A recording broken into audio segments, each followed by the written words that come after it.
फलसफों में कुछ नहीं रखा है दोस्त, हकीकत देख।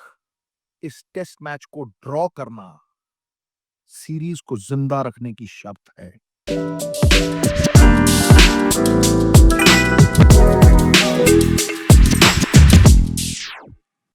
और कभी कभी परिस्थितियां ऐसी होती हैं कि अगर आप मैच को ड्रॉ भी कर देते हो तो वो जीतने के समान है और वो भारत की टीम की सबसे बड़ी जीत होगी। क्यों? क्योंकि फिर वो मौका है भारतीय टीम के पास कि वो इस सीरीज को लेवल करके इज्जत से, अपयश से बच के और गरिमा और साख को ऊंचा करके भारत वापस आ सकती। और मुझे इस बात में कोई शक और शुबा नहीं क्योंकि भारतीय टीम ने एज अ बैटिंग यूनिट बहुत बेहतरी दिखाई है। बहुत दृढ़ता के संकेत दिए हैं। एकाग्रचित होके जिस तरह से उन्होंने बैटिंग की है, लगातार 6-7 इनिंग्स में 350 के ऊपर रन बनाना। और सबसे बड़ी बात है, the past is the best profit that predicts the future. गुजरा हुआ वक्त उस मसीहे की तरह है जो भविष्य के संकेत देता है। मानो तिनका हवा के रुख का संकेत दे रहा है। शुभमन गिल जब भी सेट नहीं हुए तो 6 पे आउट हुए, 12 पे आउट हुए, 16 पे आउट हुए। लेकिन जहां जहां उन्होंने 20 रन क्रॉस किए, वो बिग डैडी 100 की गुहार दी। 147 बनाने के बाद जैसे सारी नदियां समंदर में समा जाती हैं ना, लेकिन सागर फिर भी अतृप्त रहता है। उन्होंने कहा, जब सवाल पूछा गया प्रेस कॉन्फ्रेंस में कि साहब ये त्रुटियां थी टीम की, उन्होंने कहा त्रुटि सबसे पहले मुझ में है। बुरा जो देखन मैं चला, बुरा न मिलिया कोई, खुद के अंदर झांकिया तो मुझसे बुरा न कोई। 147 पे जो मैंने स्ट्रोक खेला वो एक ग्लोरी शॉट था। मैं खुद इंप्रूवमेंट चाहता हूं। और अगली ही इनिंग्स में वो इतना बड़ा स्कोर 270 और फिर उसके बाद 161। तो मैं ये मानता हूं कि ये 77 रन जो हैं, और अभी नई बॉल भी दूर है भाई, अगर शुरू का आधा घंटा और शुभमन गिल खेल गए तो एक बड़ा स्कोर उजागर होता हुआ मुझे दिख रहा है। और मुझे पूरी उम्मीद है जब तक वो खड़े हैं ना, आशा की बेल सुमेरु पर्वत पे भी चढ़ जाती है। दूसरी बात, शुभमन गिल की अथॉरिटी जो है उसके ऊपर बहुत शक शुबा है और ये सवाल उठेंगे क्योंकि एक इवॉल्विंग कैप्टन है। देखिए, कांटेवार नाम तलवार का, लड़े फौज नाम सरदार का। द ब्रिकपैक्स एंड द बुकेस ये हमेशा कप्तान के लिए होती। और अगर कल शुभमन गिल इस मैच को बचाने में सक्षम होते हैं और एक बड़ा स्कोर खड़ा करके अपनी होंद फिर से दर्शाते हैं, तो मुझे लगता है कि उनको वो अथॉरिटी मिल जाएगी कि वो कहें, और सबसे बड़ी ताकत है वो, कि ये मुझे मंजूर नहीं। ना कहने की ताकत जो है ना, वो दुनिया में सबसे बड़ी ताकत है कि ये मैं नहीं करूंगा। वो अड़ना, समझे नहीं? तो बहुत से लोग ये समझते हैं कि भैया ये रबर स्टैंप है। वो टैग भी मुझे लगता है कि ये पंजाब के एक रूरल एरिया से आने वाला, सपनों को साकार करने वाला, पंख लगाने वाला ये नौजवान वो संकेत दे सकता है कि he will have the kind of authority to dictate terms and have his way. अभी उस बात पे बहुत सारा शक शुबा है। दूसरी बात, अगर फास्ट बॉलर्स एक्समैन करते हैं तो मुझे लगता है कि ये जो ओपनिंग बैटिंग है ना, ये भी बहुत बड़ी कॉम्प्लीमेंट्री एक it rubs of on the other guy also. अब केएल राहुल को आप देखिए, ये सबसे बड़ी काबिलियत का आंकलन है कि आप घर में रन जितने मर्जी बनाते रहो, जब तक आप सेना कंट्रीज में रन नहीं बनाओगे ना, तो आपकी साख के ऊपर दाग लगा ही रहता है। और भारत के लिए भी ये सबसे बड़ी बात थी कि tigers at home and pussy cats abroad.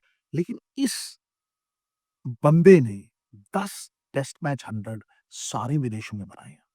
और मैं अभी भी संतुष्ट इसलिए नहीं कि मैं ये जानता हूं कि उसकी जो एवरेज है 35-36 की, ये उसकी काबिलियत को रिफ्लेक्ट नहीं करती।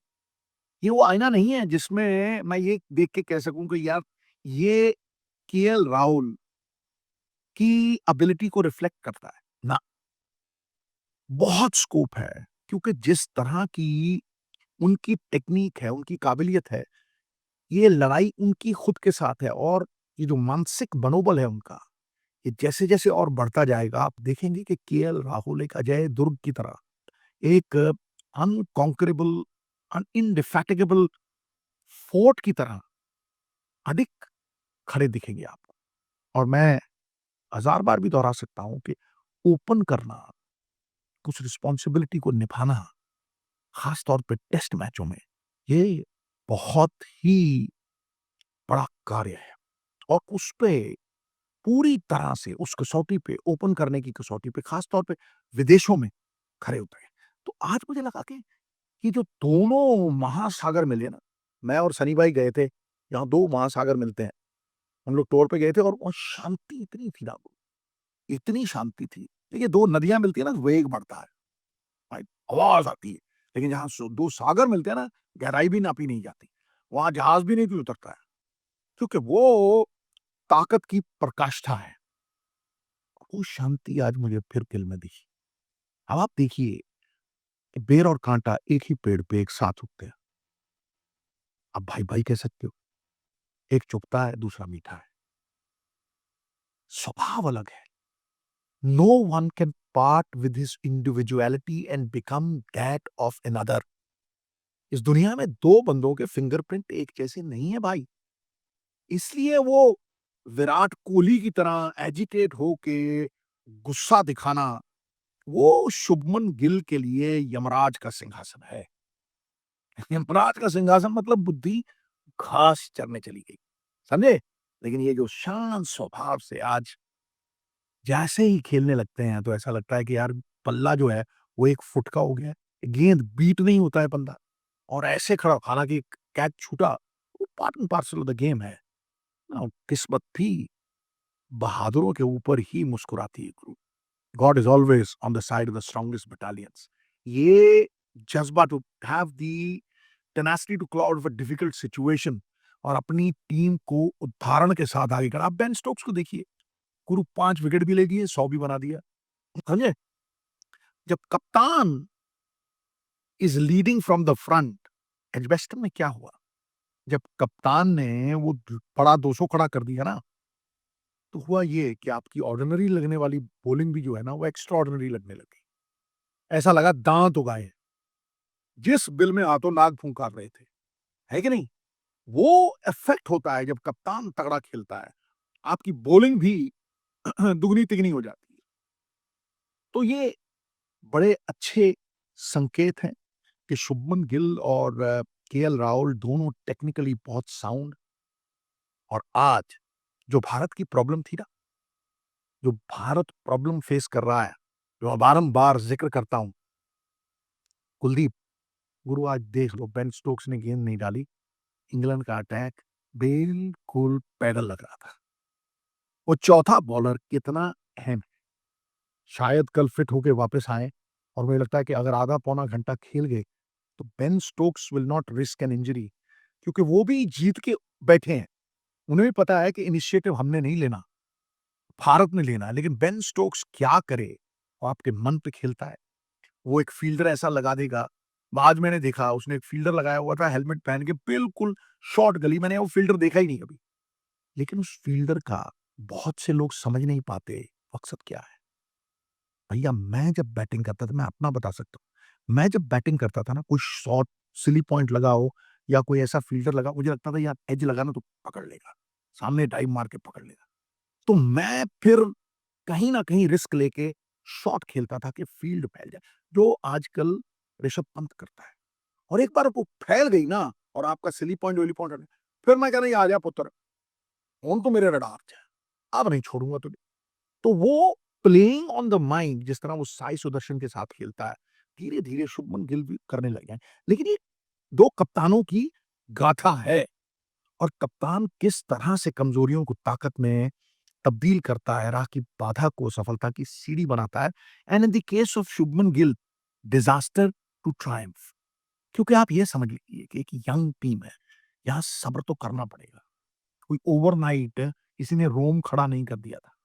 एक दिन में आप ये नहीं समझ सकते कि एक बड़ी ज़बरदस्त सशक्त टीम आपको डब्ल्यूटीसी मतलब टाइटल जिता देगी। धीरे-धीरे रे मना, धीरे सब कुछ होए, माली सींचे सौ घड़ा, ऋतु आए फल होए। बगैर विराट कोहली, बगैर कप्तान रोहित, अश्विन 3-4 एक ट्रांजिटरी फेज़ में से गुज़रती हुई इस टीम को आपको थोड़ा समय देना पड़ेगा, लेकिन ये एक ऐसा लिटमस टेस्ट है, ये एक बड़ा इम्तिहान है, इसका इनाम बहुत बड़ा होगा। क्योंकि बहुत से लोग सोचेंगे कि कल या ड्रॉ के लिए खेल रहे हैं, लेकिन ये ड्रॉ जीत के समान होगा और अगर ये ड्रॉ हुआ, तो मुझे लगता है कि Shubman Gill will be held once again as an evolving captain जो बेहतर है, उसे हर बंदा स्वीकार करेगा, लेकिन शुभमन गिल को भी एक बात समझ लेनी चाहिए कि शुभमन गिल को शुभमन गिल बन के दिखाना है। रोल मॉडल हो सकते हैं, आपको एप्रिसिएशन हो सकती है, किसी की बॉडी की तरह आप अपनी बॉडी को बना सकते हैं, लेकिन आप अपनी इंडिविजुअलिटी को छोड़ के किसी और की तरह नहीं बन सकते क्योंकि जब आप किसी और की तरह बनने की कोशिश करेंगे, दूसरा आप बन नहीं पाएँगे और खुद को आप खो देंगे। ये सबसे अहम बात है और इसी आस और विश्वास के साथ कि ये सीरीज़ ज़िंदा रहे और अगले मैच में भी बहुत सी तब्दीलियाँ होने वाली हैं क्योंकि बुमराह शायद नहीं खेलेंगे। ऋषभ पंत नहीं होंगे, शायद 1-2 चेंजेस हों, शायद कुलदीप वहाँ पे ओवल आएँ, तो अपनी साख को देखिए इज़्ज़तदार आदमी को अपयश जो है ना अपमान जो है वो करोड़ों मृत्युओं के समान देता है और 150 करोड़ हिंदुस्तानियों का आस, विश्वास इन कंधों के ऊपर है और शुभमन गिल के ऊपर सारा केंद्र बिंदु होगा साथ में सहयोगी प्रक्रिया में केएल राहुल हनुमान जी को अपनी ताकत पता नहीं थी जामवंत याद दिलाते रहते थे कि फांद सकता है महासागर और जब फांदे तो पूरी लंका जला के आ गए थे और ये वो इंग्लैंड है जिसने यहाँ पे हमारे ऊपर राज किया था याद करके देखो कहीं ना कहीं मोटिवेशन के लिए जज्बे मिल जाते हैं ये विवियन रिचर्ड्स के लिए बहुत बड़ा जज्बा था अपनी हिस्ट्री को याद करके वो मोटिवेट करते थे मुझे लगता है कि भारतीय टीम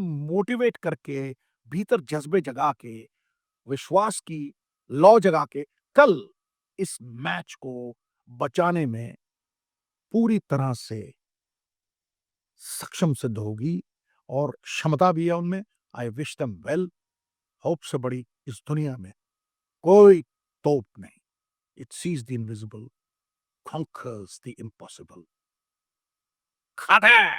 Well done, India.